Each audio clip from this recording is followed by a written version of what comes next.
Hello friends. Hello, welcome. I'm so glad you're here. I'm Kelly. Today we're going to talk about number knitting because that's what we do every Sunday night. It has been a busy week. I've got, I think I've got three or four sweaters on the needles. And I'm learning so much, as I hope that you are as well. If you're new here, every week we get together to talk about this book, Number Knitting. It was published in 1952. It is the original garter stitch modular knitting method, and it was based on a patent that the author was awarded in 1948. So I've mentioned that patent, I don't know, probably every episode that we've done, and this is episode 20. And hey Mishi B! That sweater in the opening clip, that is the Hampton cardigan, and I'm going to be showing that off later. That was not in the number knitting book. That is Stephanie and I recreated that based on a single picture from a website. So we're going to be talking about that in detail, and I'm going to show you the finished sweater as well as the chart that I made for it. Hey, Anita. Okay, so today, I've kind of gotten all of the McCall's Needlework magazines. Like, I've scratched that itch for now. So, like, I have here in my desk, I've got like, I just got stacks and stacks of these, and I still haven't gotten like the archival acid-free folders, but I will. And then my plan this summer is to start scanning those in. I think that's going to be my August project, is to start digitizing all of those and using them for research purposes.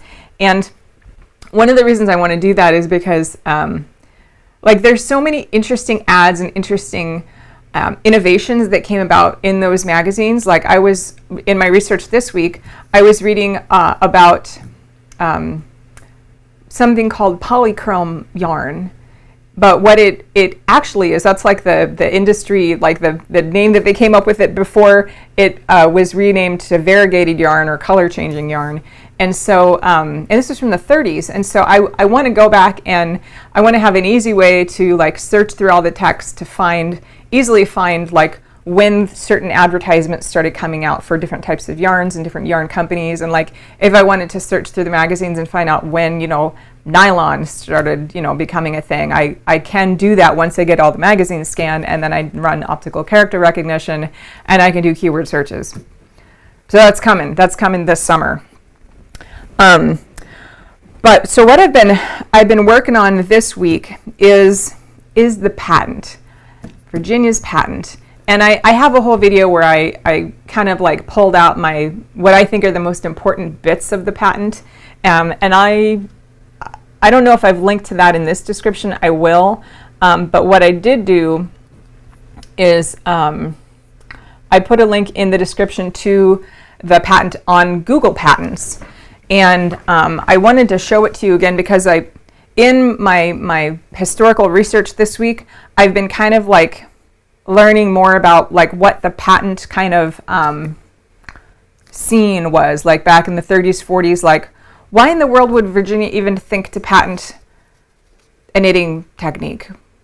I mean, obviously in the introduction of the book, we learned that Elizabeth May Blondell, I believe is her name, she was the editor of McCall's Needlework magazine. She told Virginia, you need to get this patented. And so Virginia did. But like, why? Like, what was going on in the industry at that time that she thought it was really important to get it patented? So I kind of went down another rabbit trail, as I do. And so I thought I would share with you some of what I've learned this week. But first, before I get too far into like my ideas, I thought it'd be useful to just like take a look at Virginia's patent again, because it's probably been a few weeks. All right, so here's the patent. It's let me see if I can go full screen. I don't know how to go full screen. Anyway, so we'll just zoom in a bit. Page 1 of the patent is the lambs and butterflies, and I've showed that off plenty of times, or at least a handful of times on this show, and it's lovely. This pattern isn't in the book, but it's in the patent, and so it was one of the first number knitted things that I made was this blanket. So what I did is I went through and I highlighted some interesting bits of this, and honestly, it's a little tedious, it's a little technical because it was written by a patent attorney, but it is useful. But what really got me going this week was down here, and so I thought it would be interesting to like really kind of get a closer look at what reference material Virginia and her attorney were using when they came up with this patent document or this patent application. Like what, because these are all of these existing patents that were granted, they were referenced here. And so they're all going to be related to fabric and knitting and yarn and like knitting related things. And so I put a link to all of those down in the description.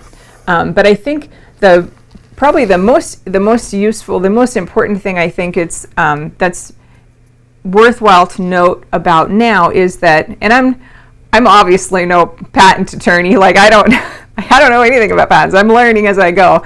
But if you're in America, and maybe other countries as well, I'm not sure, but in America we have this show called Shark Tank, and it's where entrepreneurs, they go in front of a bunch of like millionaire investors and they pitch their grand idea and ask for money. Like, I will give you 10% of my company for $25,000, and they give their pitch and they can get a deal with the investors' money or not.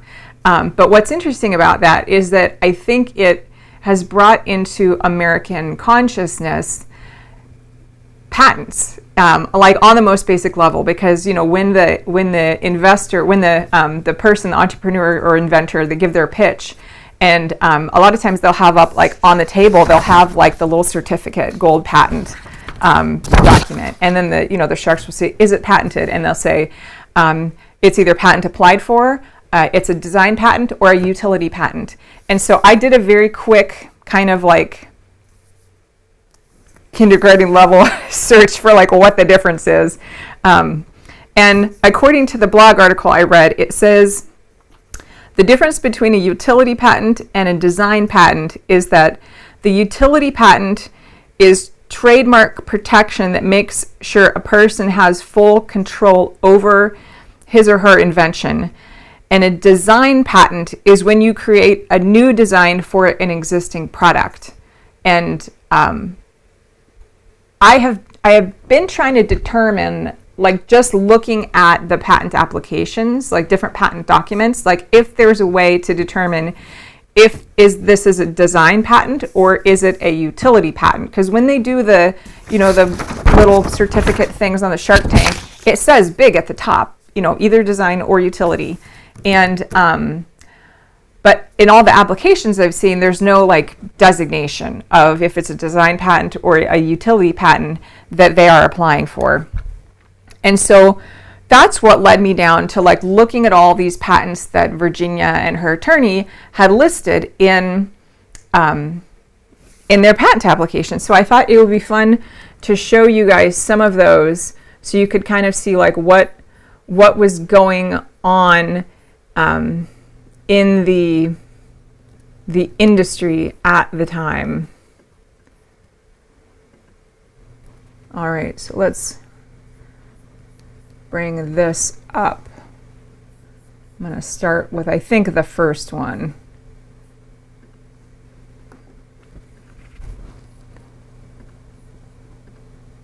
Okay, now it's making them really small. Awesome.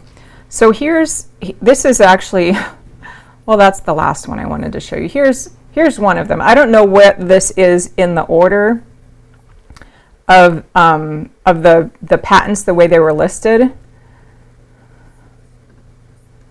Can I zoom in? Yeah, there we go. So this is one example. Oh, come on. Download PDF. Maybe that'll work. There we go. Okay, this is one example, and it's a patent for hosiery, and it's called a knitted article and method of knitting same. And it was, I think this one was explaining how to have like different patterns like worked into the knitting stitches so that it had sort of like a relief effect. And I don't know if this one was a design patent or a utility patent. Some of the patents that are listed, I think this might have been a design or a utility patent, because some of the patents just have the pictures. They just have the figures. But then most of them have got like pages and pages of text talking about like why what they've invented is great and how it does things different and like what the benefits are, and it goes on and on and on and on. And most of the patents that are mentioned in Virginia's number knitting patent are like that. They've got the graphics, but then they've also got the multiple pages of text. And again, I've linked to all of these in the description. This is one that really, I think, got my attention because this is like color work. It's like instructions for how to make improved color work socks. And they had a number of them where they talked about like how you could improve the functionality of the fabric by different ways of weaving in either an elastic thread or an inelastic thread, and how the different like how you actually knit the fabric on the knitting machine, and what type of materials, like how it would affect the function and the behavior of the fabric, and like the stretchability or the non-stretchability and the elasticity. And if you remember Virginia's patent, she goes into quite a bit of detail about the stretchability. Like here's one text that I thought was worthy. It is well known that many knitted fabrics tend to stretch more in one direction than another, and therefore get out of shape. According to this present invention, this tendency may be overcome or very much reduced. And I think she had in her patent application, there was like 3 or 4 different other patents that were like pertaining to the stretchability and elasticity and like recoverability of the fabric. And so they did a lot of research in Virginia's patent. And that must have been quite a job, because there weren't digital documents back then. And from what I've read, like nowadays finding prior artwork or finding related things is kind of challenging, but like, can you imagine what it must have been like in the 30s and 40s to have to find related patents without computers, like the filing system that they had. Oh my gosh, that must have been incredible. Let's see. Maura wants to know, do you know why these were patented instead of copyrighted? That's kind of, I need to delve into copyright law more, because in my experience, things like at some point in time, the idea of patenting things kind of like as far as like in fashion, it switched and it like phased into copyrighted things. Like I know a guy in the graphic design industry, his name is Von Glitchka, and he's like a logo branding guy, and he's so good that people like all over the world rip off his stuff, and they like sell it on t-shirts, and they'll like tattoo it on themselves, and they'll market it as their own. And it irked him so much. He has an attorney that like will go after all those people. But also he wrote, he produced a whole course called Copyright for Creatives, and it goes through the process of filing like a design copyright with the U.S. Copyright Office. And I think you can like batch them. So if you've got like 10 logos, you can have your 10 logos and like file them with the U.S. Copyright under copyright protection. I don't know at what point that whole idea started. And I'm honestly not exactly sure like who to go to. Like, I don't have any attorney friends that could help me. So if you're an attorney, especially if you're a patent attorney, like, hey, can I chat with you? I would think about a year ago, I was doing a test over on Yarn Pond, and one of my testers, she is a patent attorney, and she was testing like a number dating patent from the book. And I made a note somewhere, she's a patent attorney. Like, I need to contact her. And I don't know where I put that note. So like, I don't know. Because she'd be the perfect person to ask. She's like invested in number knitting. She's interested. And she's a patent attorney. And I'm sure at some point I'll find her name and I'll be able to reach out to her. But until then, I'm still, hey Karen, I'm still trying to figure that out. But one of the things that like really got me going on this whole idea of patent this week was, because I've known about this patent for years. So I'm going through this book, and I've mentioned this the past few weeks, and it's called The Hidden History of American Fashion, edited by Nancy Deal. And it's rediscovering 20th century women designers. And this is written, like all the chapters are written by different PhD college professor type folks. And so they're like, it's an academic crowd that has put this thing together. And every chapter deals with, it's written by different, college professor person, and it's also dealing with a different person in U.S. fashion, which is great. But what got me this week was a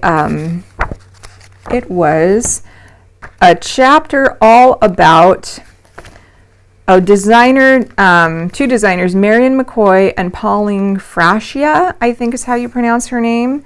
And they were ready-to-wear designers, and it talks about their history. And they've got little like snippets from the ads that they did. It's very interesting. But what really got me is this right here. Apparently, this designer, Pauline Frascia, she got a lot of her work patented. And I'm guessing, like, this is not a utility patent. Like, it's a dress. It's not going to perform a new function than another dress. And so this is going to be a design patent. And I read in here that her employer would file these, like, on her behalf. But, they put her name on them. And there was like hundreds of these that were filed in, I forget the time frame, but it was a lot. It was more than one. It was hundreds of design patents of garments that she designed that were approved. And I was like, that kind of blew me away, because like in a modern perspective, you think like a patent is like for, new electronic whatever. Or a new process for, I don't know, mining something. It's it's high-tech stuff. And so, like, I've questioned, like, the idea of patents, like how did Virginia get a patent for something that you could do with your hands? But she did, and she's not the only one. There's some other people that have gotten, like, knitting techniques patented. But then the idea of actually patenting a design itself that's interesting. So I guess I need to reach out to my cousin who's actually a patent attorney and ask him. But we haven't chatted for like 25 years, so that might be a little awkward. Anyway, John, if you're watching, call me. So, Nishi B, she has something for us. Per Google, a patent protects new inventions, processes, or scientific creations. A trademark protects brands, logos, and slogans, and a copyright protects original works of authorship. Oh, that's good. That's good to know. I think I'm going to need like a little bit of, I'm going to need to process that. Because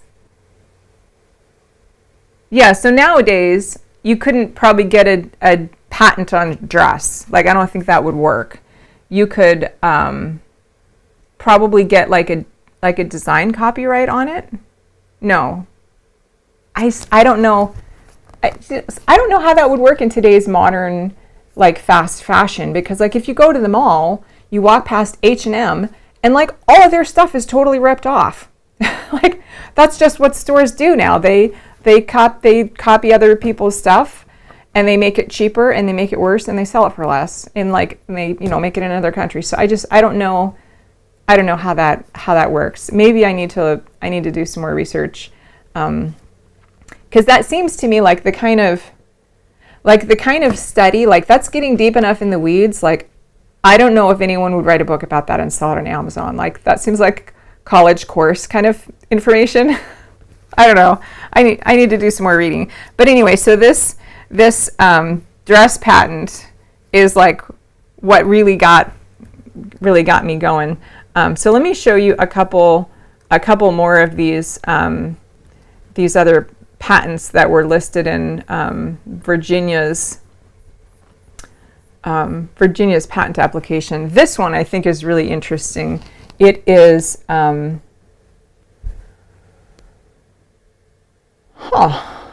of my overhead cameras turned off. Okay, well, I'll address that in a bit.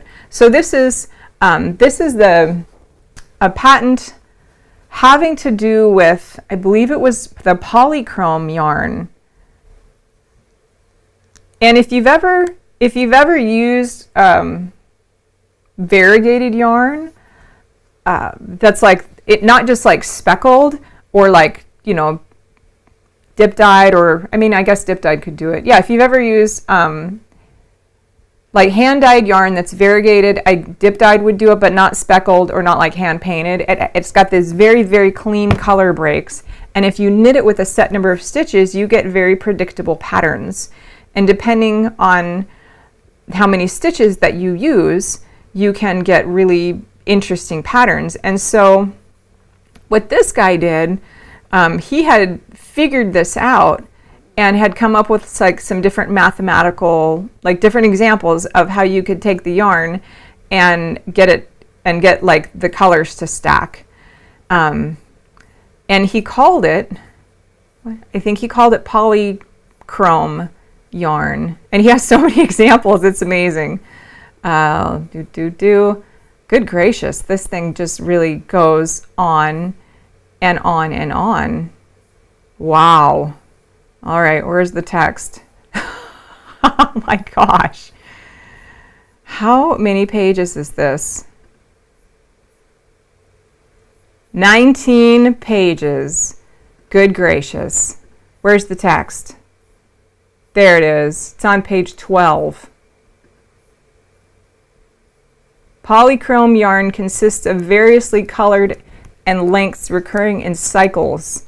Such yarn may be knit into fabrics having a predetermined design by automatic machines, as disclosed in this other patent, or manually in accordance with the process disclosed in another patent. Yeah, so if you're familiar with using planned pooling. There we go. If you've ever done color pooling yarn or color pooling work, there's a website that could be really useful, and it's the same thing, only it's computerized now. So you choose your color, and you choose how many stitches it is on your set number of needles, and like then you choose the second color and you say how many stitches that is, and then you can add another, you know, however many colors that you want, and you know, tell it how many stitches each, you know, length of color will occupy, and then you can also tell it how many stitches, like if you want 51 wide, or like what happens if we change it to 60 wide or 45 wide, and you can see what will change, like what your result will be. And I think it also, it also works in circular knitting. Yeah. So anyway, that's kind of the idea behind that particular patent. But there's just a lot of really interesting ones that they referenced in preparing Virginia's patent. And I would encourage you to click on the links down below. I actually had had put it like a big, like the first paragraph description of what each patent was about, but I ran out of room in the description, so sorry.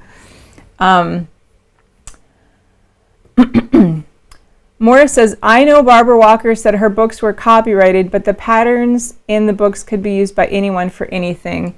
You know, that's true. I've wondered about that because, like, with Stitch dictionaries, you know, like Barbara Walker had, and she even says in the book, like, people submitted them. Like, she didn't invent all, 4,000 Stitch combinations in her book. She compiled them. So I don't know, how that would work. Like, maybe as a whole work, it's copyrighted. But, like, if you just lift out one pattern and use it for something else, like, I think designers do that all the time. Like, Nikki Epstein has 3 whole Stitch dictionaries. I think it's Over the Edge, Beyond the Edge, and Something the Edge. And there's Stitch dictionaries for, like, edges and borders and ribbings and, picots and, swirls and all kinds of things. So I don't know how that works. Maybe it's just like the copyrighted as a whole, but you can, like, take different chunks and repurpose them. I'm not sure. Yeah, so Karen says that she believes that Barbara Walker would be protecting her original works of authorship, the written pattern only. That sounds accurate. That sounds reasonable. I don't know. I can't say if it's accurate because I don't know. But that sounds reasonable and that sounds logical. Yeah. Patents. It's interesting because, like, if you look at the whole idea of mitered squares, because that's the heart of number knitting is the mitered square. That's, I think, Virginia talked about that being like the ultimate modular shape. I know she didn't use the word modular, but, like, how many books are there about mitered squares? Like, most of the modular knitting books are about mitered squares. Some of them are just about mitered squares, and they don't even use any other shapes. But if you do the instructions written versus charted, or if you, like, change the yarn or change the stitch count, like, is it the same thing anymore? It seems kind of like a fuzzy area. I don't know. I mean, I could probably bring out 3 knitting books that have the same modular mitered square design, but they'd all be, like, in their own book, protected under their own copyright. So I don't know. I'm not sure. Anyway, so that was kind of that was my patent research for this week. I'm going to see if I can, find one more that is really noteworthy.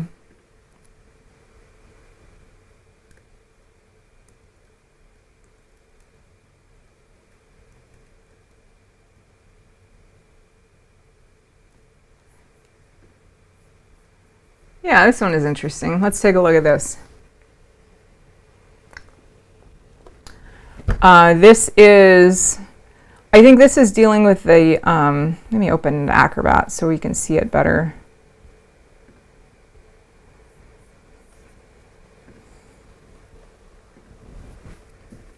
What does this patent say?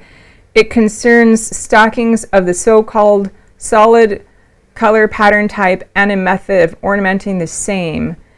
And so basically it seems to me like a better way to knit argyle stockings, and, like, the technical construction method, like, on the knitting machine. And you can see, like, and if you've ever done any color work, you know that if you have your floats that stretch over too many stitches and they're the wrong tension, like, the whole thing puckers. And so this patent kind of deals with the floats and the, like, fabric elasticity. And the schematics are just amazing. It would have been really interesting to see, like, what a draftsperson's workstation was like and what their tools were like and what their training was like, to be able to get all this stuff, like, so precise without any computers. And yeah, these diagrams are really, they're mind-blowing to me because I'm a hand knitter, and I'm like, I'm not really a machine person, like as far as like mechanical machines. I think they're interesting, but I don't really use them, like other than, my pressure cooker. But like, I just inherited an old sewing machine, and I'm getting it like restored, and I'm kind of intimidated because it's like got all these moving parts. So I looked into, NC State has got a really good, North Carolina State University, they've got a really good textiles program, and I think they've even got some graduate programs. And like they have a huge knitting factory and sock knitting machines and like all these crazy knitting machines. And it would be absolutely terrifying for me as a hand knitter to go in and like see all the machines with like, making a tube with like 1,000 needles on it, and the thread is microscopic. Like, I would love that, and I would be so scared all at the same time because, it's mechanical. So, all right, so let's about that. Let's talk about the things we've been working on. Before I dive into the whips that I'm working on and our knit along. What is it? Today's the 11th of June, and I said that our Hampton sweater knit along was going to go, and it was going to go April, May, June, and so like the end of June is coming up, and so we need to start planning the next one. And I've been kind of chatting with some of y'all about like what should we do next? Should we do like a quilt type of thing? Like our first knit along was the tropical leaf carve throw. So like maybe I should design like a number knitted quilt kind of a thing for us. Like instead of lambs and butterflies, which is awesome, but it's big, and it would take a while. Maybe something like with another animal, I don't know, like puppies and flowers or something, or like I would love to hear your ideas about do you want to do, as a knit along, do you want to do like a blanket, or would you like to do a garment? And if so, like which one? Like what are you thinking? Another idea that I had was if we, like most of you you've got the digital version of this. And if you don't, you should get it. And if you can't afford it, like I get it, I've been there. If you do one knit along with us, I'll give you a 50% off discount code. And if you do another one, I'll give you another discount code. So anyway, there's ways to get the book that don't cost $75. I'm looking for people that are interested and are willing to invest some time. So in the meantime, I thought it would be kind of fun for us to, like, we've been going through those old McCall's Knitting magazines where she published pamphlets, number knitting pamphlet 1, 2, and 3, and there was like blankets and scarves and little booties and sweaters and all kinds of interesting things. We only have Mishibi, the lambs and butterflies, it's on the patent. Number knitting patent, page 1. There you go, lambs and butterflies. And I believe the link is in the description. If you knit an order listed according to these instructions, you start in the center and just like work counterclockwise. It's straightforward. I don't know that I'd go so far as to say that it's easy, but it's very straightforward. Yeah. So I thought it also could be fun to start charting the lost patterns.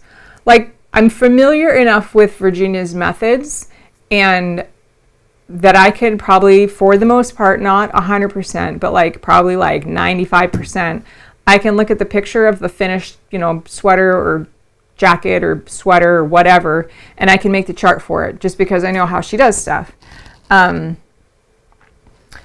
So if you have any particular things that you've seen in the number knitting pamphlets, and I could put together a list. I'll do that. Of all the different things that are in the number knitting pamphlets that are like lost patterns. And so we can like slowly, I'll rechart them and we can check them off. But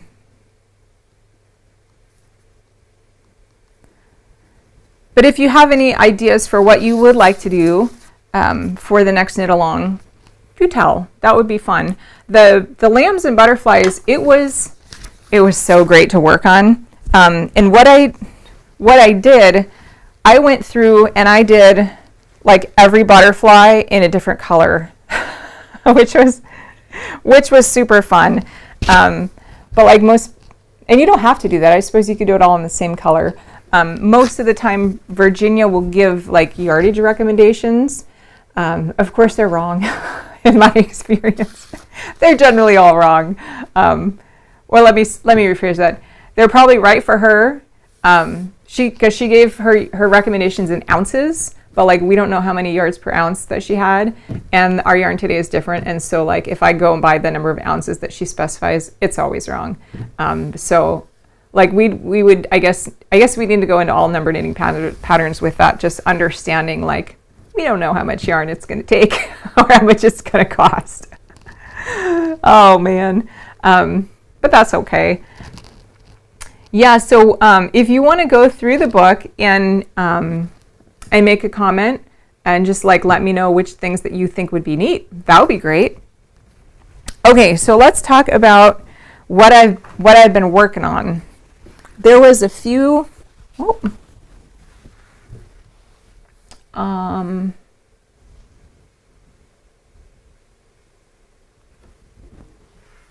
One of my cameras is, well, anyway, I'll worry about that next week.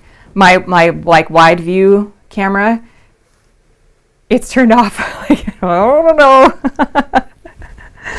I don't know. That's okay. We'll get it fixed next week. Okay, so let's talk about this one. This is linen blouse, and I'd show you the wide view, except that I can't right now for some reason. And so this one, I wore it a few weeks ago. I don't know, it might have been like 2 months ago at this point. And the way this one works is it starts in the center, and this one is kind of near the beginning of the book as far as the sweaters. There's no mitered anything in here. It's all squares and triangles. So you start here, and then you do a couple of big squares, and then a couple more big squares, and then you fill it in with like these triangles. And this is a great sweater. It fits great. It's, for the most part, when I put it on, I found that the little sleeves, like they tended to kind of slip off. And then like all of a sudden, like my shoulders were exposed. And I'm thinking I need to do something to fix that so that like this is a really big neck opening. It's really big. That's like, I don't know, 40 inches. So what I did, what I'm planning on doing is just like filling in this with some sort of a triangle, like a divided triangle, or maybe like just adding some here to kind of tighten up this area. And I have a few options, and I want you all to tell me what to do, because I'm indecisive and I like using your ideas. So this is the original yarn. This is what I have. This is all that I have left. And so obviously this is insufficient. So I could pair it with this. It's also a fingering weight. It's called silky wool. It's close enough. Like it might be a little different in, I don't know, grist or wraps per inch or whatever, but like I don't probably concern myself with that as much as I should. But I've got the green and the black, and I could do something like a combination with those. But also I spun some yarn for just this occasion. And so it's like like a 50-50 or like a 75-25 alpaca cormo blend. And so the black is alpaca and the green is a cormo, and I sent it off to the processing mill and they like processed it all together and they dyed the green. And so I spun it up. It's fingering weight and it's, you know, roughly the same as this green yarn. So I could do something with this too. So these are our choices. So if you have ideas, like what do you think I should do? Like which do you prefer? I mean, I suppose I could do like all three. I don't know. What do you guys think? Let me know, because I would very much. I'd like to do that. And I haven't worn this because, well, I live in North Carolina and it's about to hit summertime and it's going to be like ridiculously hot. But I'd like to wear it, you know, in the cooler months. Anyway, so this is the first one that I wanted to show you. All right, let's talk about the bodice blouse with cape scarf. Oh my gosh. So, oh, you think, Anita thinks the dark green, the hand spun? You like the hand spun? Because I can do that. And like tell me what kind of shape that you think I should do. And I'll do it. Because Anita, you've got really good ideas. And you do interesting shaping. All right. Okay, I am going to take a peek real quick at my camera. Hold on. Tech support.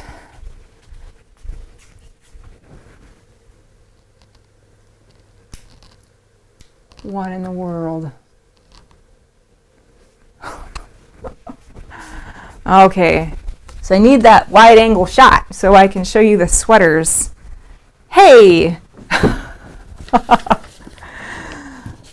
Okay, let's take a look at this. Mishibi says, do you think you want something that isn't as stretchy as normal number knitting garments are? Like in what context? Like around the neck? Probably. I don't know. Yeah, I'm going to need a little bit more clarification on that. All right, let's get this guy out.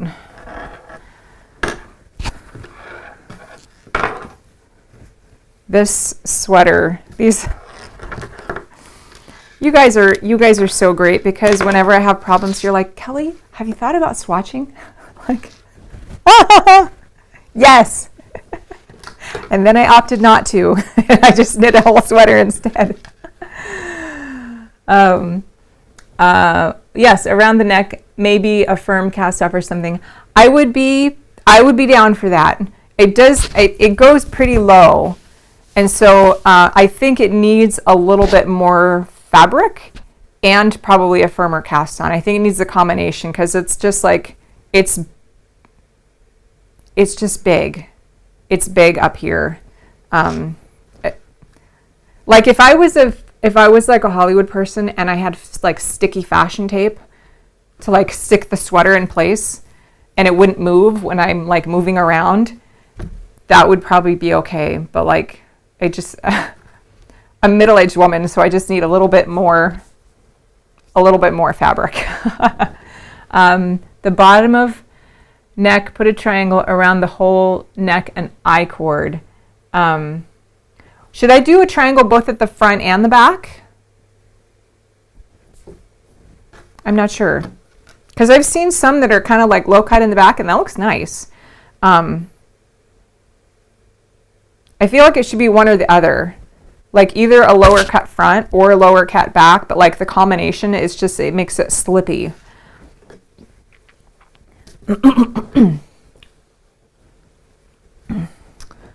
All right, so we're going to talk about the bodice blouse with cape scarf. And I went ahead and I ordered, all right, let's take a look. I went and I ordered some more of this yarn because I run out, because that's how I roll. And you know, I've come to terms with that about myself. And that's okay. You know, that's a good idea. Mishi B says, I'd start with just one in the front, and then if you have problems, you can add more. Oh, and then Morris says, knitting triangles using a smaller needle. You know, that's a good idea. I could try that, because I think, I don't know if I made notes on this. I'm awful about that. It feels like a 7. I think I did this on a 7. So like if I switched it to, if I did triangles and I did it like on a 5, that would tighten it up. Yeah. Okay. I will do that, and I will let you know how it works. Okay, so this is the bodice blouse with cape scarf. I haven't gotten to the cape scarf. I totally thought that I would have this thing finished with the cape scarves done by the end of the month. No, definitely not. But let me show you what it's supposed to look like. So this is, and if you've seen this before, you know that I'm terrified of this chart. It's what in the world? But anyway, let's look at the picture, because that's less scary. There's 2 pictures of this thing. And one thing I've been thinking about this week is it says the blouse is a perfect fit for the slight figure. And that this model, she is very slight. She doesn't have a lot going on up top, and the sweater looks great on her. And then there's another picture of it a couple pages down, and again, not a lot going on up top. The sweater, it looks great. Let's take a look at the new chart that I made. So if you're new here and you haven't seen my color coding, the color coding isn't yarn colors. The color coding is needle sizes. And there's 2 different ways that I've indicated the needle sizes on here. With the green, or like, I guess that's like chartreuse, is a size 6. And so the color in these squares on US needles, it matches these units. And then there's also this method that Virginia gave us, which tells you which units you're going to knit on which needle sizes. So like unit number 1 and unit number 7 are both going to be knit on US 6. And so I haven't gotten through this chart yet. This sweater has got 2 charts. 3 charts. It's got 3 charts. I am about right here. So I've gotten through units 1, 2, 3, 4, 5, 6, 7, 8, 9. I'm on unit 9 right now, and I'm like partway through. So let me show you what that looks like.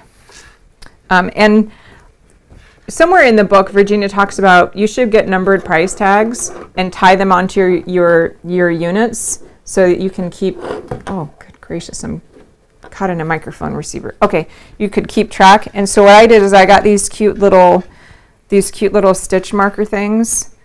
I don't know if you can see that very well. Like 1, and I think there's, 2, and so on and so forth. To help keep track, because otherwise I would lose my mind on this sweater. So it's coming along.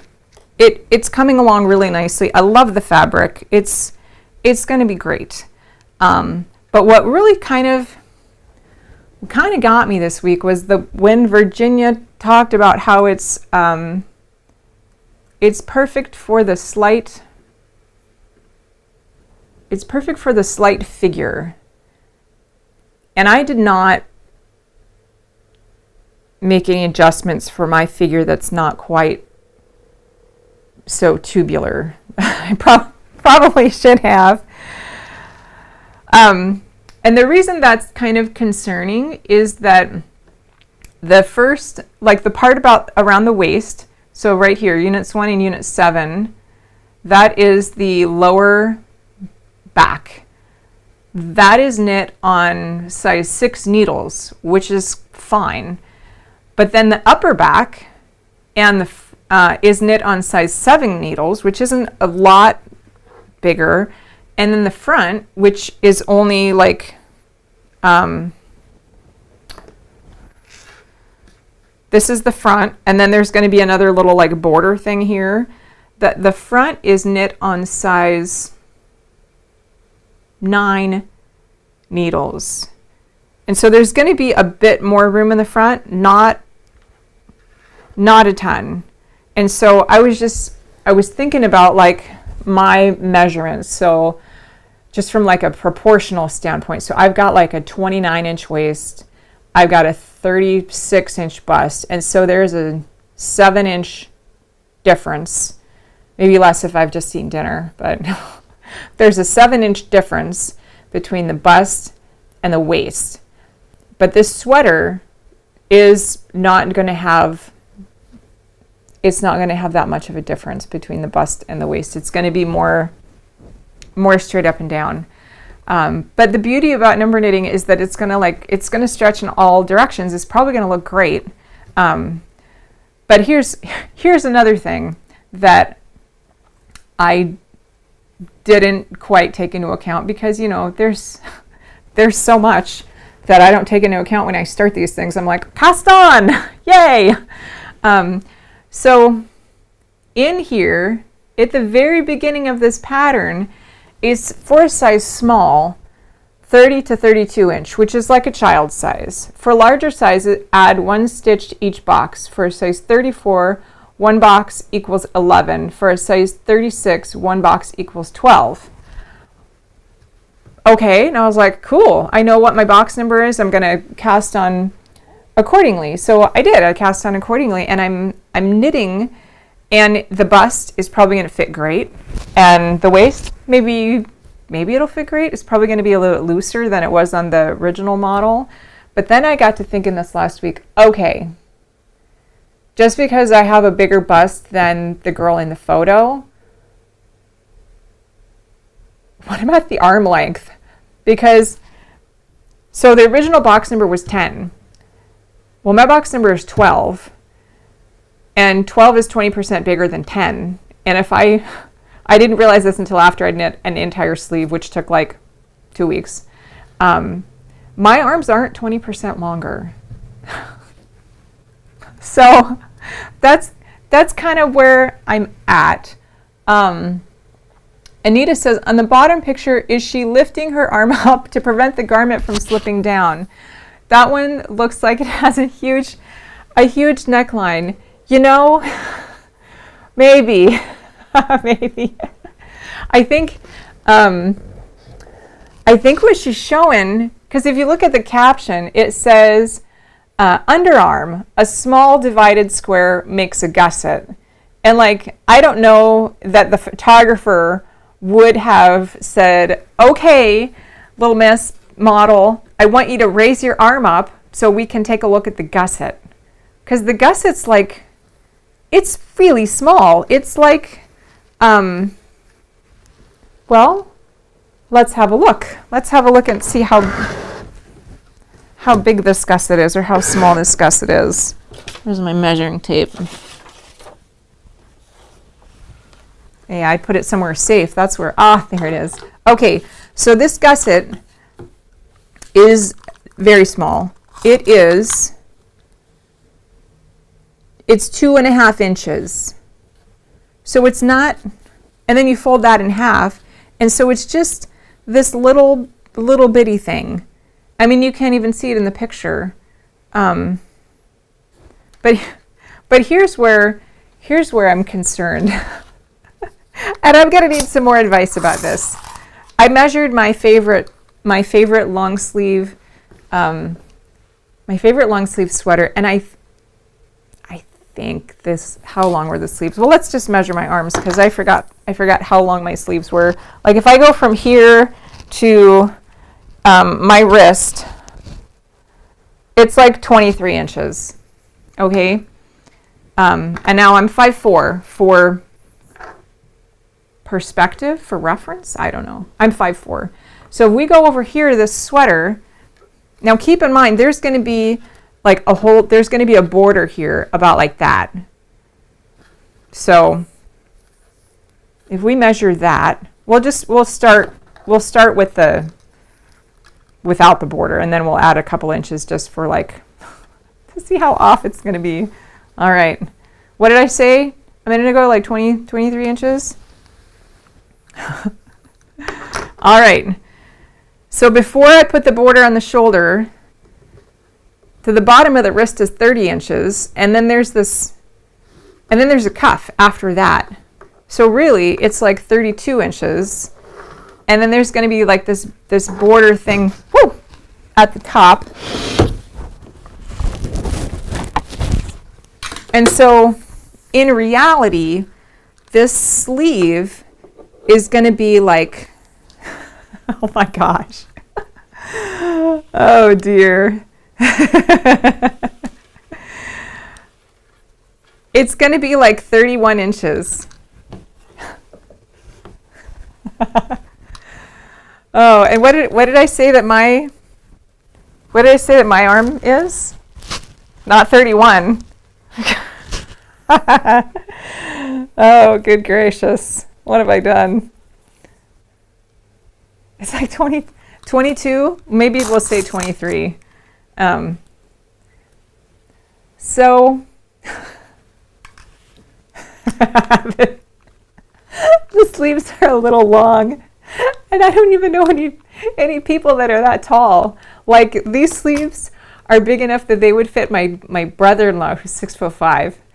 Like I don't know any women that tall that I could just give this sweater to. But I think the body part is going to fit great. So I'm like, that is a lot of blousing. No joke. So I'm just not sure what to do. Because on the other sleeve, I'm not that far in. Let me show you where I'm at on this other sleeve. So I'm just like a few inches in. Like, I guess that's about 5 inches. Yeah, I'm like 5 inches in. So it's not a huge deal to take this sleeve out. I mean, I should have known better because the instructions were to pick up 36, cast on 36, cast on 72, and then you're working it on size 13 needles. And so this is just, it's a beast. But like, I could knit one sleeve. I could knit, take this out and then make it for my size arms and then try it on and see if it works. And then rip all of this out. But the thing is, all of this is this little cuff thing here. It's all connected. And so it's a lot to undo. So I was kind of wondering if there would be a way to I don't know, cinch it up a little bit, tighten it up. I don't know, that might look totally goofy. And that kind of goes against the objective of knitting these according to the way that Virginia said to do. But the thing is, I knit it. I followed the instructions and I knit it for a size 36. I followed the instructions. But this is why we're knitting new patterns, because how are we going to know otherwise? I mean, it's easy to look at this book objectively, from an outsider's perspective, as a researcher, and oh wow, that's really nice. She did lovely patterns, and that be the end of it. But if you don't knit them, you don't know. Anyway, what do you guys think? Anita says if you measure around the body at the gusset, height and compare it to your body. Measure around the body at the gusset height. Let's see. Around the body. I think it's going to be right, because here's another thing that I'm sure I didn't take into account, because, you know, I'm me and I am the way I am. Let's see. This has got, well, I'll show you my charts, because this is just so confusing. This is not the right chart. Hampton shirt, bodice plus. Okay, so once you got the front and the back, so this is the front and this is the back, and these are the sleeves, and if you could imagine this like folded in half right here, this is the first part. And then you add this extra border thing at the bottom and around like the front and the neck. And so if this border thing, like this big square here that's like a 3x3, let's make that a little bit bigger. So if this square right here is, it's about 8, is it about, I think it's about 8 inches. We'll say 7 inches. It's 7 inches. And this square here is going to be 2/3 of that. What's 7 times 2/3 is like about 5. So that would be 5 plus 7 plus 7. So that's 14 plus 4 is 19, but that's for the back. And what did you say, Anita? Measure at the gusset. Okay, so we're going to measure 7-ish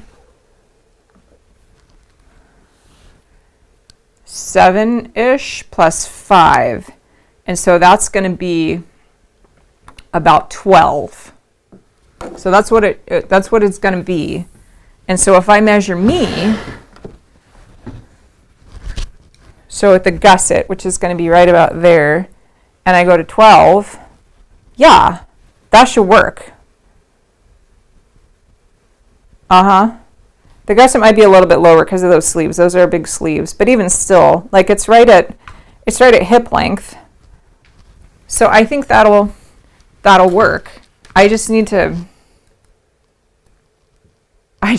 decide what to do about these ginormous sleeves. Like you could fit a baby elephant in these sleeves. They're so big. Oh my gosh. I think I know what's coming, and I kind of don't want to think about it, but I think I know what I'm going to need to do.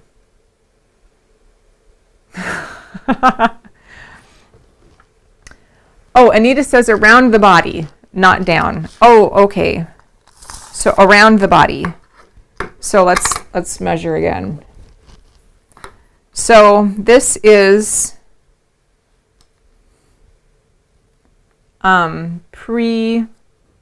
let's look at my chart again.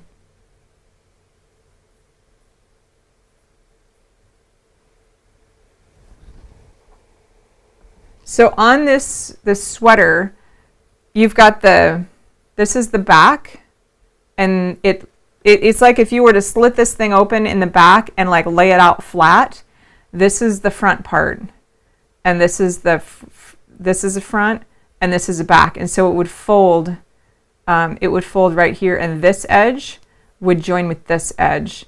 And so if we're measuring around the body, we need to take both of these plus one of those guys. And so if this is 7 plus 7 is 14 plus probably about 2.5, so that's going to be about probably about 30.5 inches around once this thing is done. Yeah, so that should work, because that'll give me a couple inches of ease right at the waist, and it'll be probably nice and, you know, more snug at the top, which is what I like. So the bodice box number was 12. Yes, that was my number was 12. And so the sleeve is 6X on a size 13 needles. You know, I think the sleeve is about a 6X. Yeah, it is so big. I've never met a woman this big.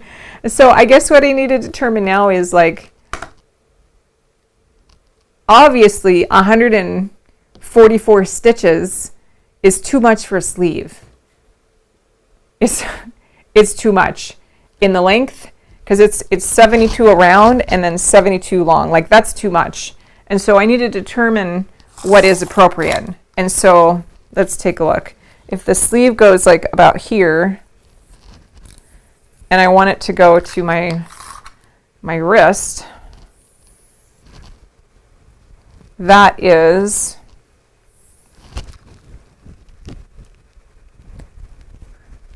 that's going to be about 16 inches before the little cuff thing.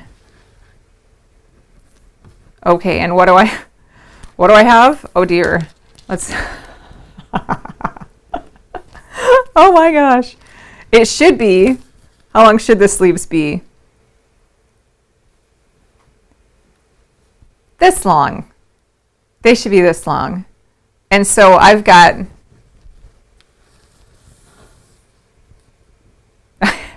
I have an extra 12 inches.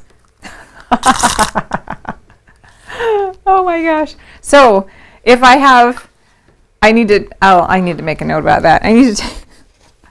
I need to take 12 inches off of my sleeves. Oh, wow. See, the thing is, like, that's where it gets tricky. Like when people say, oh, when is the new version coming out of the book? It's like, well, because I'd have to give instructions for somebody to, like, calculate their sleeve length, because obviously the instructions in the book, they're not perfectly transferable.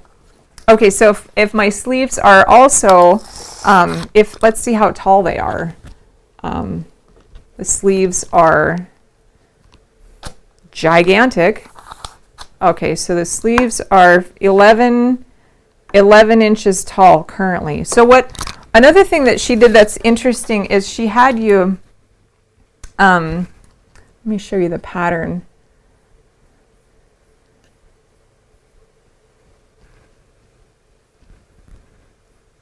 There it is. She has you pick up you're going to pick up stitches along unit 8, and then you cast on some, put your marker, and then cast on more. But this is knit on a smaller needle. This is knit on a much, much bigger needle. And so the result is that when you pick up those stitches, it kind of like, it shrinks in here, like all the bunches of stitches, they kind of compress right in here. And so it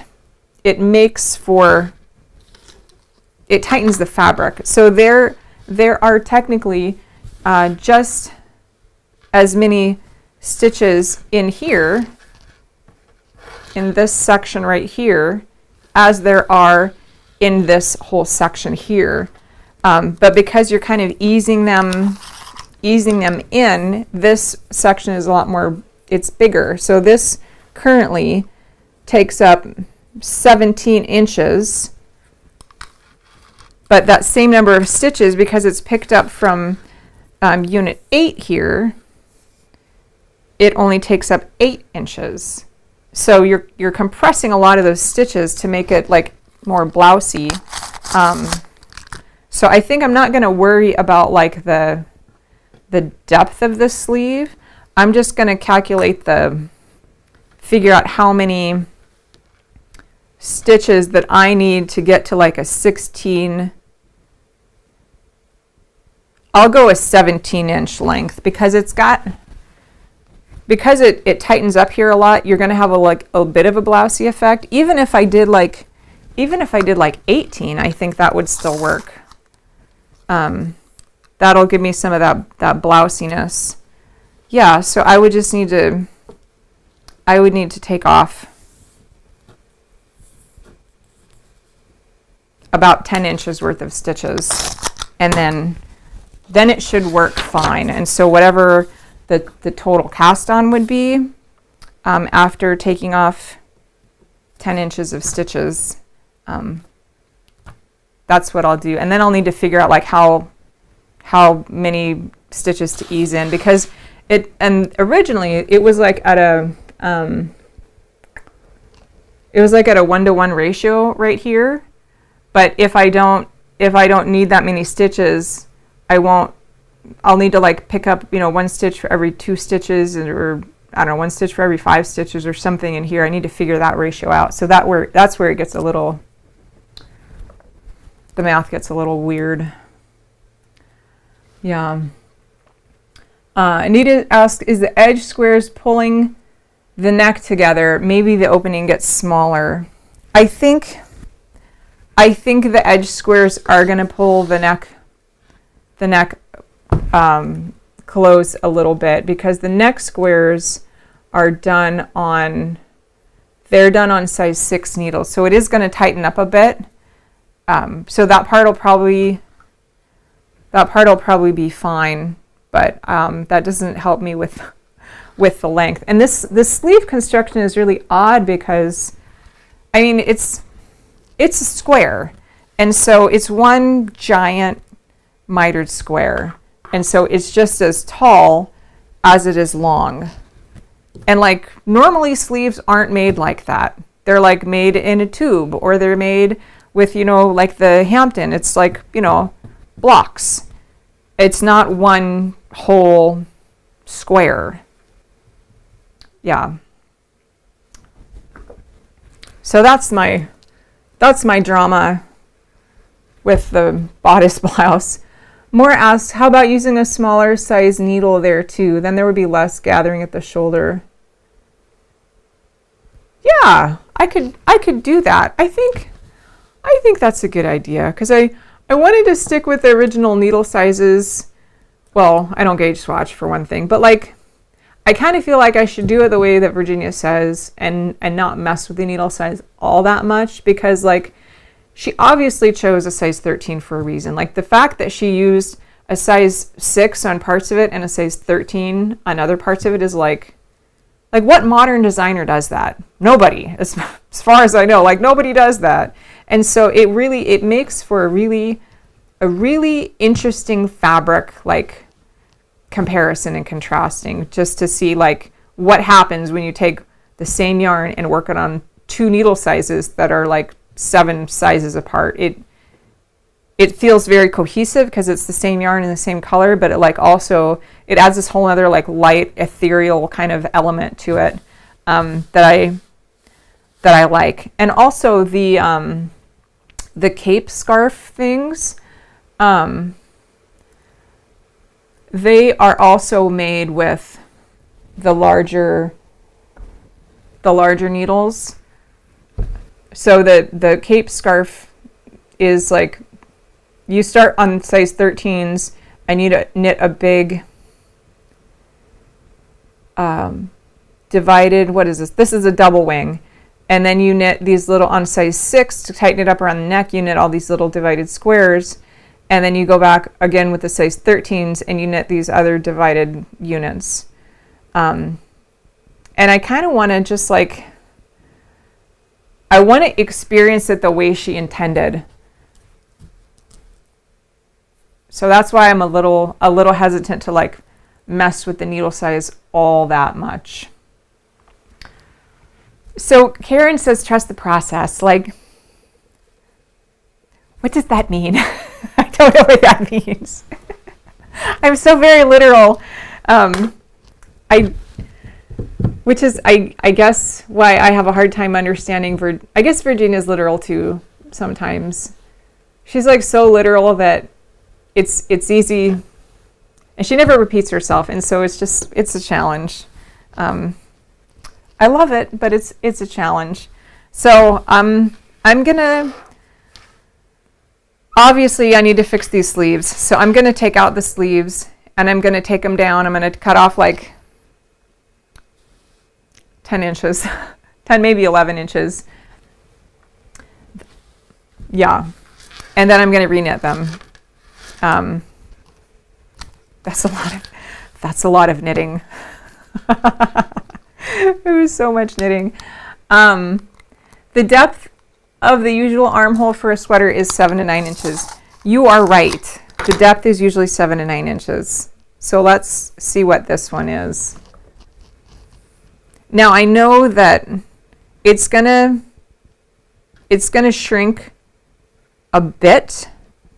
It's probably going to be about like that. So I'm just going to kind of like bunch this up, pretend that it's, already connected. So let's see. This is 10 inches. So it's not that far off. I mean, as far as the blousiness.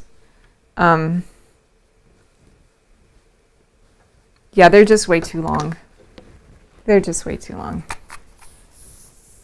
Maybe before I rip out this other one, I'll just rip out the one that it's like just partially done. And I'll go and I'll do it the new way that I think will work. And then I'll like get that situated before I go and rip out this one that's like 35 inches long. And I'm just guessing about how many stitches I need. Okay, I got my plan of attack. I second guess myself sometimes. I'm like, oh man, I gotta ask for help because I don't know what the heck I'm doing. Oh, good gracious. Thanks for being my knitting friends. You're awesome. Oh man. Okay. Oh my gosh, it's 7:17. Let's talk about Hampton. Yes. Okay, so we had how many of you are doing the Hampton knit along? I know there's more than 2 of us.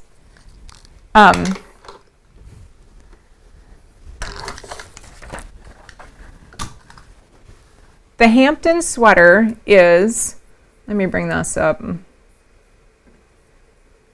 if you've seen this before, like if you're not new here, you've seen this, but for like people that are new here or like in the future, I think it would be useful for them to see. So let's take a look over here. Hampton, where is it? Hampton shirt. Okay, so the original Hampton shirt it was like this vest thing. It didn't have any sleeves. It was for a guy, and then they had a couple variations for a woman. And so what we're doing for the knit along is this version. And you can add sleeves, you can add, customize it how you want. Now, if you follow these instructions, but you follow this chart, they won't match. This chart is charted wrong, and this makes a woman's size sweater. Like this, let me rephrase that. That makes a me-size sweater. It will, if you follow the gauge and this chart, like the number of stitches in this chart don't match the instructions, just FYI. And I do have, I think in the description links below, I redid the chart. And I redid, I made like a stitch calculator so that you can use your own gauge and your own yarn and your own box number. So this is the new chart. And there should be descriptions about like how to navigate to the calculator on the KnitSwag website. Okay, so some people are doing like a sweater vest. Some are doing like a long sleeve. I'm doing a long sleeve, and I believe I showed one last week. I wore the black sweater that Stephanie made. It fits so great. It looked just like in the book too, which was lovely. And I wanted to show you off another one of Stephanie's amazing sweaters this week, and like where it came from. So let me show that to you.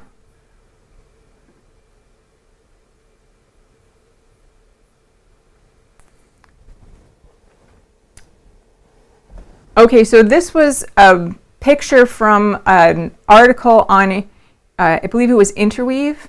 They did an article a few years ago about Virginia, and they had some pictures of some knitting from her son's estate sale, and this was one of the ones in the article that they bought at her estate sale.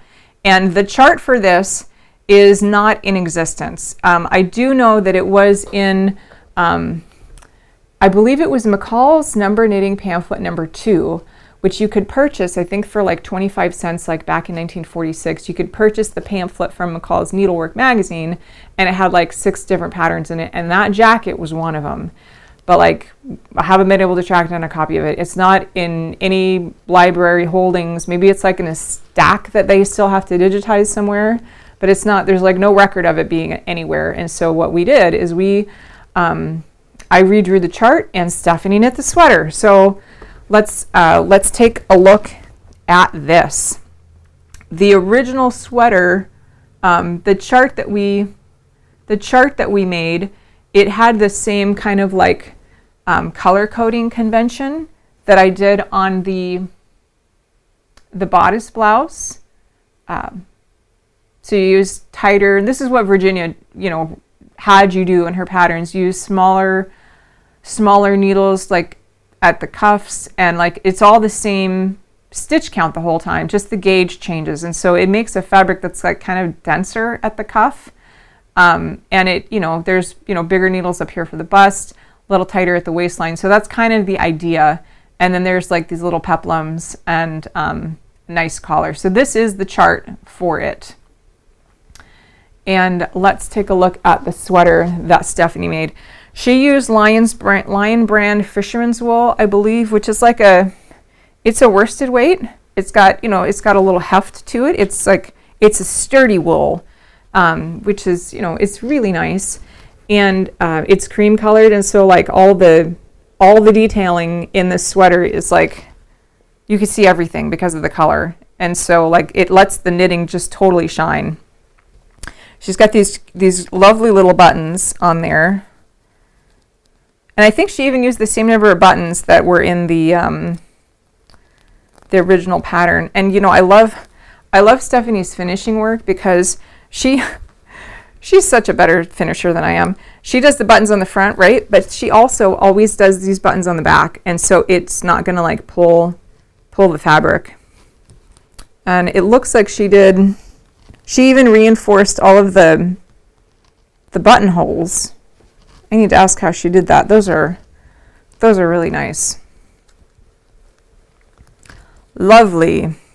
And because the original sweater, like we don't have the original pattern from Virginia, so we don't know like what type of yarn or like what weight of yarn that she used. We guessed on the gauge, just looking at the picture in the book. I don't know. I feel like the needle size wasn't changed going down here, which is fine. It makes sort of like a bell sleeve almost.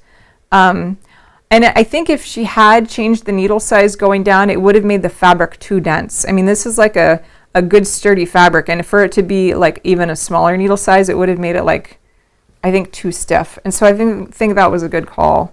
But I love this sweater because it's got all these really nice lines, and she did a great job. And she even puts in her own little label, handmade label, Swinky Loops. Gosh, great eye for detail. So I know that our knit along is coming to, it's winding down, but I wanted you to see an example of what this sweater, like this would totally count toward the knit along, because it's like in the Hampton family. And I don't know if I've talked with you guys about where the Hampton came from, like what the name.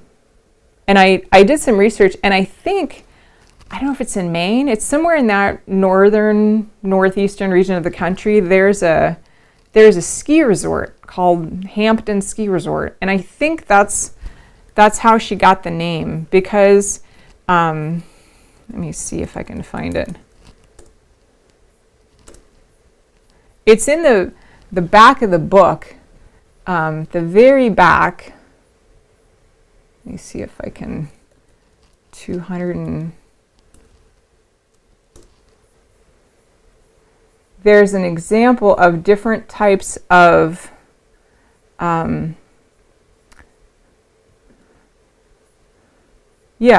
there's an example of different ways that you can do mitered squares, like different ways you can arrange them. And this one is called ski track design. And so it goes back, like, you know, it's like ski tracks. But also she has this one called tree design. And those were both, like, both of these are used in the sweaters that are called Hampton sweater. So I think that's where she got it. I'm not entirely sure because she's not here anymore and I can't ask her, but that's what I think.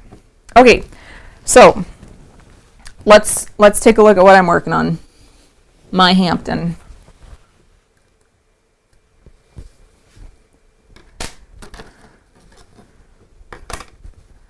And I've mentioned this before. I made that handy dandy stitch calculator for the Hampton, so you plug in your gauge and your measurement and you'd like get the right number. Well, I plugged in my measurements when I was tired.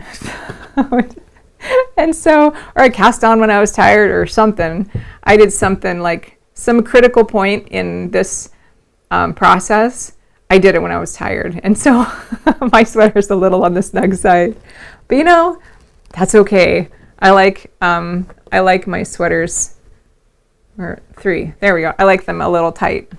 I think what I'm going to use this for is, I'm going to use it like as a base layer for like when I go skiing. Now, so I'm what in the world? What is going on? Internal temperature too high. What does that mean?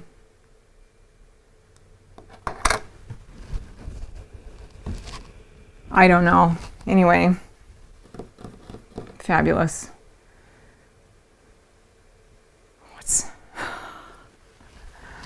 Okay, well, learning. So my sweater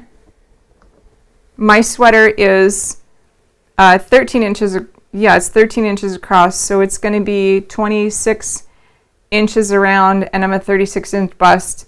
So this is going to have a negative 10-inch ease. Wah wah. Yeah. That's okay. That's okay. I don't mind. I think I've tried it on. It looks good. And so it's also it's how long is this? And it will probably as it stretches this way, it's going to shrink a little bit this way. And so this is currently 17.5 inches in front. Let's see how tall I am.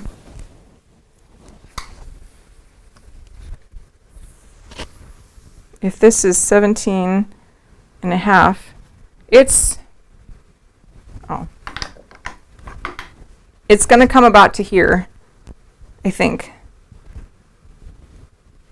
Yeah, so it's like, it's like right at the top of the waistband. So that should be, it's like right below the navel. That should work. Now, one thing I did on this is I like things a little, I find that I like my clothes to be a little longer, and I like the back because I'm like, moving around. I like a little bit more length in the back. And so what I did is I added a couple of short rows in the back. And so if you see, it's just got like, I don't know, an extra 3/4 inch length here for the sweater back.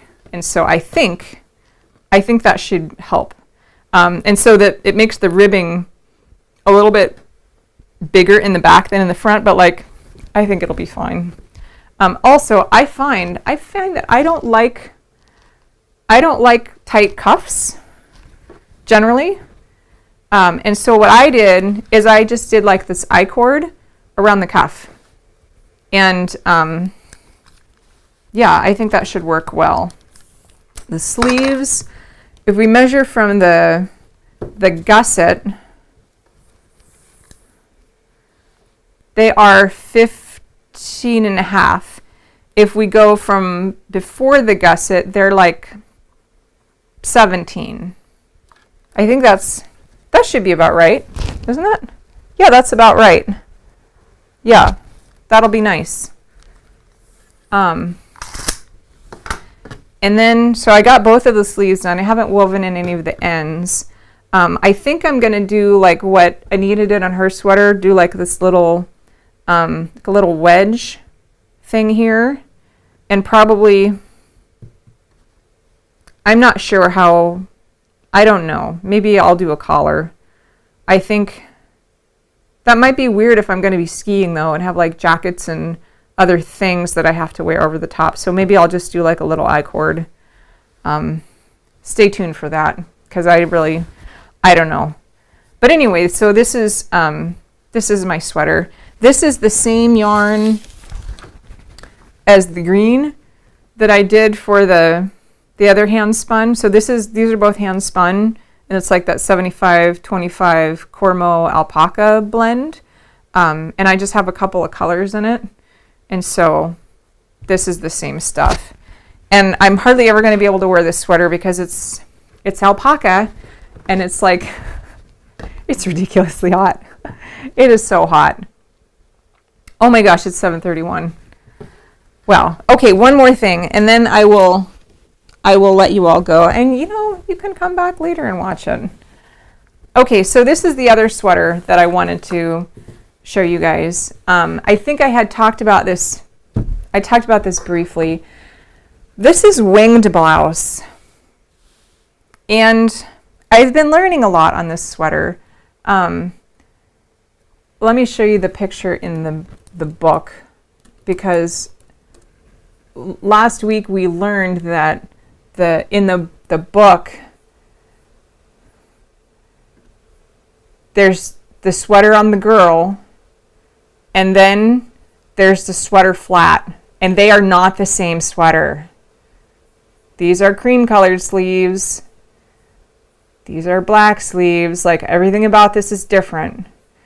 And as I was looking at this sweater, I was noticing like it kind of flares at the bottom. And so if this is supposed to be 36 inches across, like this is going to be like 42 inches across.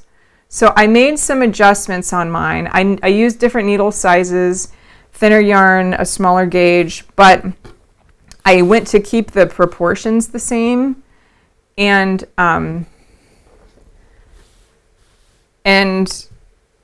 it's too small. Like these wing things, like I made it exactly the way that she said in the book as far as the proportions. It's right, but like the sweater in the book, like the model stuffed it into her skirt, and there's like so much sweater down there. Like this little model is wearing a big sweater, and so like the wing things, because she's a small person, the wings that are like tied around her neck are there's room to tie them because it's a big sweater. But when I made it according to fit my body size, these little wing things are way too small. They're like little, this is like the size of an eyeglass cleaning cloth. This is not going to work. And so, but it's a cool sweater. I mean, I put it on and it fits great. I mean, it snugs, it like hugs all the curves just the way I like. It kind of flares out here, which is fine. I knit this on a smaller size needle than she recommended. She said use the bigger size for this. And I was like, yeah, I will use the smaller size. Thank you very much. And that worked great. And I do like how she did on this is the only place I've seen this. She often does the divided squares for the bust. But here she also has the divided squares up here, and they make up part of the sleeve, and they form a gusset here.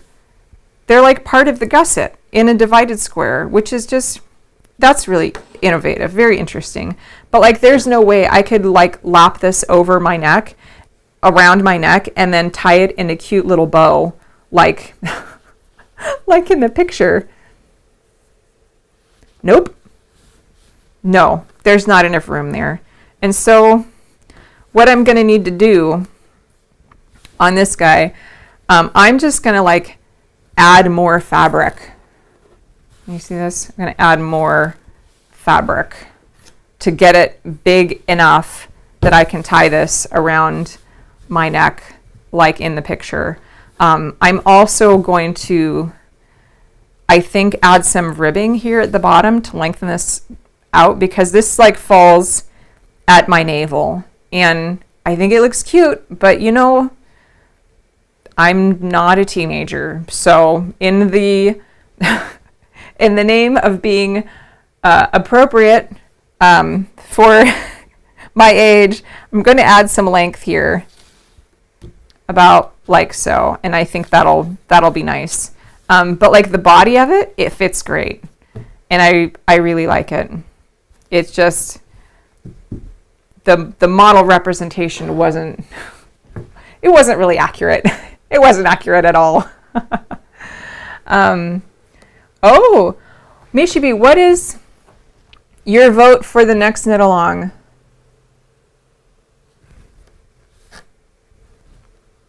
And Anita says, on the picture, your purple part looks like it is knit on a much greater size. When you say the purple part, do you mean these wings?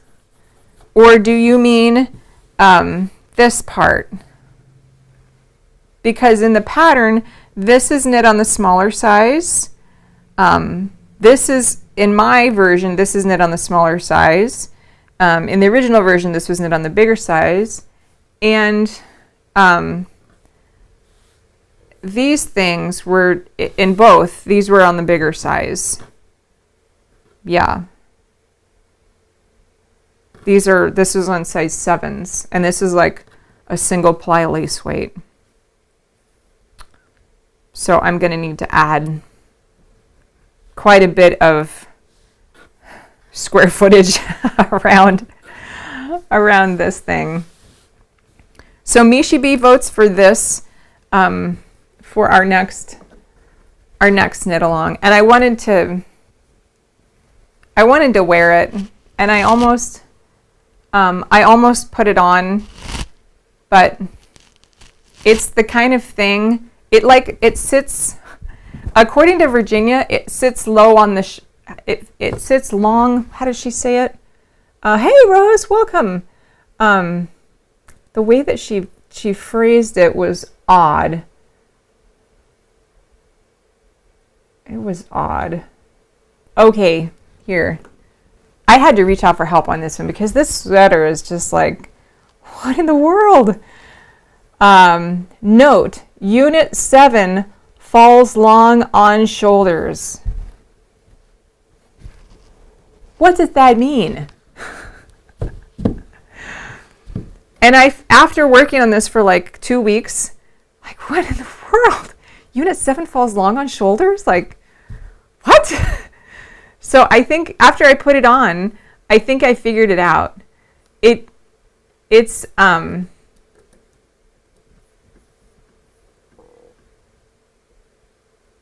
me, it's like the kind of thing that I'd either need to wear a strapless bra for, or like take the bra straps and like put them like way further out, because it falls long on the shoulders. So this white bit, because you can't see it in the front because it's covered up, which is a bummer. The white part, here's the front. This part, it like it wraps over your shoulders. So it falls long on the shoulders, and so like if this is the shoulder, it's gonna wrap around and like connect kind of at the back. It falls long on the shoulders, so it's gonna hit you like, I don't even know like anatomically like how to describe that. Like if I was a if I was a doctor or like a massage person that like knew all the bones, I could explain what that means. But it's going to wrap kind of like over,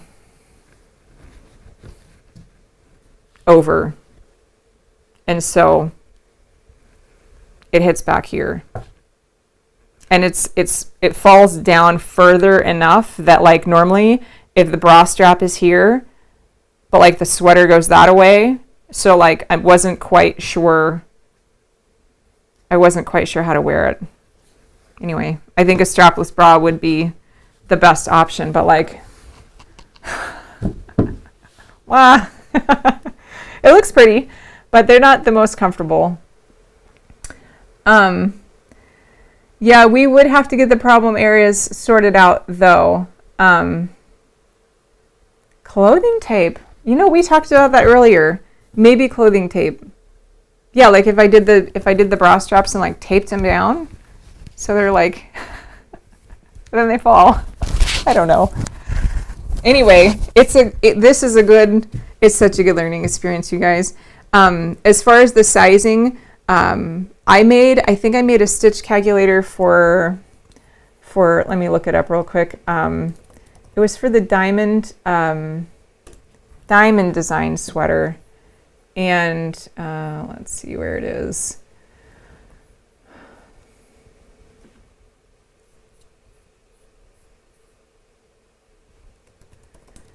And it's a pretty easy stitch calculator, because it uses the mitered squares, but a